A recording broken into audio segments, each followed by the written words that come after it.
को सारे शरणार्थियों को नागरिकता दिया जाएगा, उसके बाद में एनआरसी बनेगी।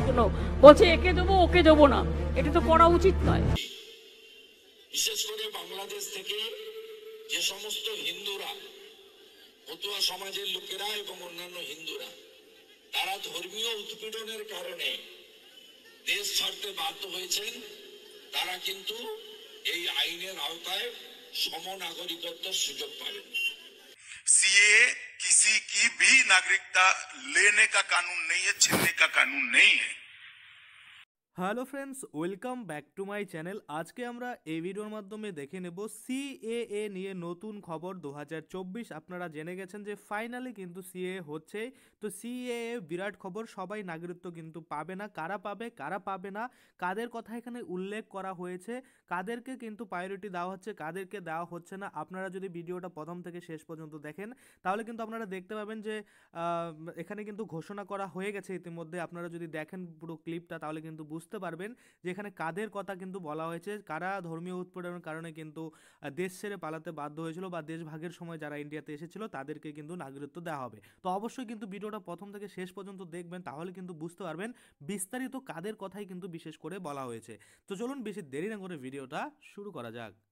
ভিডিওটা শুরু করার প্রথমে আপনাদের যে কাজটা করতে হবে, এই যে দেখুন এখানে একটা লাইক বাটন রয়েছে, এখানে ক্লিক করে ভিডিওটাকে লাইক করতে হবে। আর সাথে দেখুন এখানে সাবস্ক্রাইব বাটন রয়েছে, এখানে ক্লিক করার পরে নোটিফিকেশন বেল আইকনটা আসবে, এখানে ক্লিক করে আপনারা অল নোটিফিকেশন বেল আইকন যেটা রয়েছে সেটাকে অন করে দিবেন। তাতে করে কি হবে, যখনই আমি কোনো নতুন ভিডিও আপলোড করবো সেটা নোটিফিকেশন আপনার কাছে পৌঁছে যাবে। আর যারা আগে থেকে সাবস্ক্রাইব করে রেখেছেন তাদেরকে অসংখ্য ধন্যবাদ। এটা তো অনেকদিন আগে থেকেই ঘোষিত অবস্থান। 2019 সালে যে আইন হয়েছিল, এই আইন কার্যকর করার জন্যই রুল তৈরি হওয়ার অপেক্ষায় ছিল।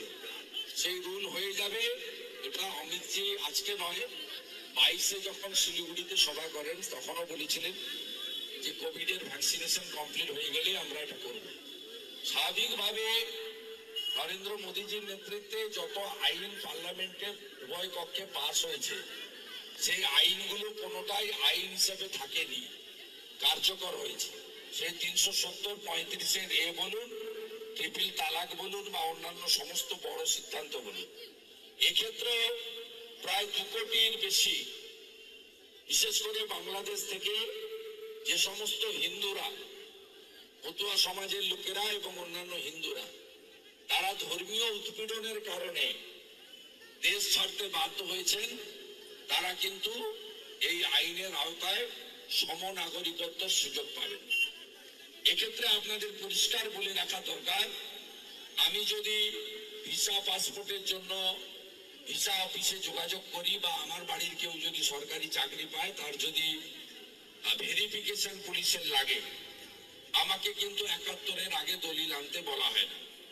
কিন্তু যদি বাংলাদেশ থেকে আসা কোনো লোকের ক্ষেত্রে তারা ভিসা পাসপোর্ট বা চাকরি পায়, ভেরিফিকেশনের জন্য যায়, তাদেরকে বলা হয় 71-এর আগে দলিল আনতে। এই আইন কার্যকর হলে এই 71-এর আগে দলিল আনার কথা আর কেউ বলবে না, সমনাগরিকত্ব হবে।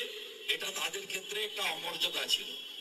দ্বিতীয়ত, সম্প্রতি আপনারা দেখছেন যে বাংলাদেশ থেকে যারা এসেছেন অনেকেই বাধ্য হয়েছেন এক কাপড়ে জমি জমা ছেড়ে পালিয়ে আসতে।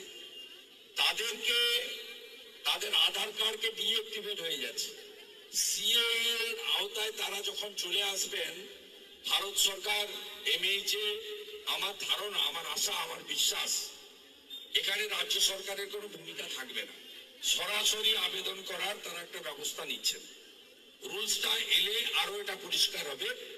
তাই সরাসরি আবেদন করে যদি নাম নথিভুক্ত করেন, সেক্ষেত্রে এই যে একটা অপমানকর অবস্থার মধ্যে পড়েছেন তারা পড়েন, এটা থেকে মুক্তি পাবেন।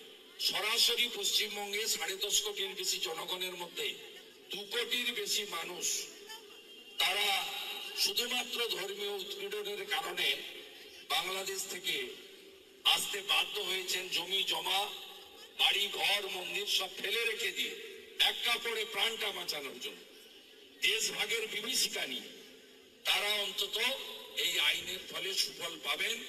তারা দুহাত ভরে নরেন্দ্র মোদীজি, অমিত শাহজিকে এবং ভারতবর্ষের বিজেপি তথা এনডিএ সরকারকে আশীর্বাদ করবেন এবং 1945 থেকে কেপি ঠাকুরের নেতৃত্বে যে লড়াই মতুয়াদের, সেই লড়াই সফল হতে চলেছে।